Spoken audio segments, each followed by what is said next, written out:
And good afternoon, everybody. This is Michael Filigera. I am with logicalsignals.com and also tradershelpingtraders.com. And this is the Elliott wave update for the NASDAQ 100 for Wednesday, June 23rd, 2021. We went into a period of consolidation today, but the market did manage to eke out a new all-time high of 14,215.75. And it's still following current analysis in terms of that. I still believe that we're still working on a third wave higher. And as I have discussed last night, within that third wave, it is subdividing. And so within that subdivision, we've just completed what I believe would be the three of three. And now we're going to pull back in a small fourth wave, 4 of 3, and then zip up and hopefully get up closer to 14,431. So 30, anywhere up in that area would fill the ticket. So we may still get a little bit more downside, and I'm not really looking for too much. I think that from here we could drop possibly down and touch the hourly 50-day moving average, and that's at 14,222. And so anywhere down there, and hopefully that would hold. I do not want to see the market drop below 14,154. I don't even want it to get close, to be honest with you, but we always let the market tell us. So, and what I mean by that as well is that if it starts to drop below that, then we've got something else going on. And as I always say, we trade what's in front of us. And so that would be very, very applicable.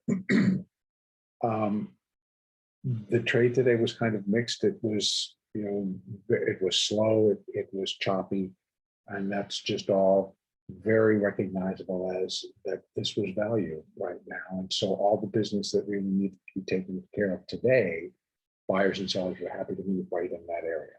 And we weren't too far from the all-time high as it stands today, and they weren't too low. So sellers would have been very pleased with the VWAP that they got today. Anyway, for tomorrow, I think that pullbacks will be shallow. They'll continue to be shallow.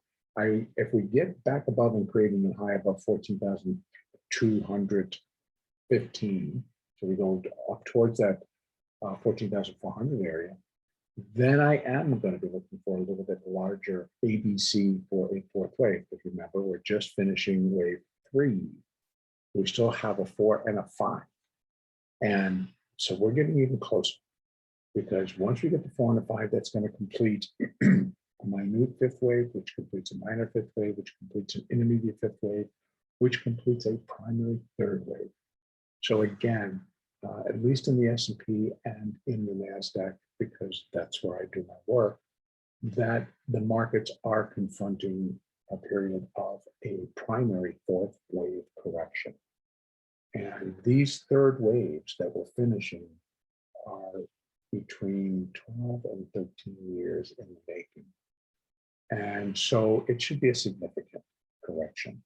It's not the end of the world. There'll be plenty of trading. There'll be plenty of up days, down days, and all in between days.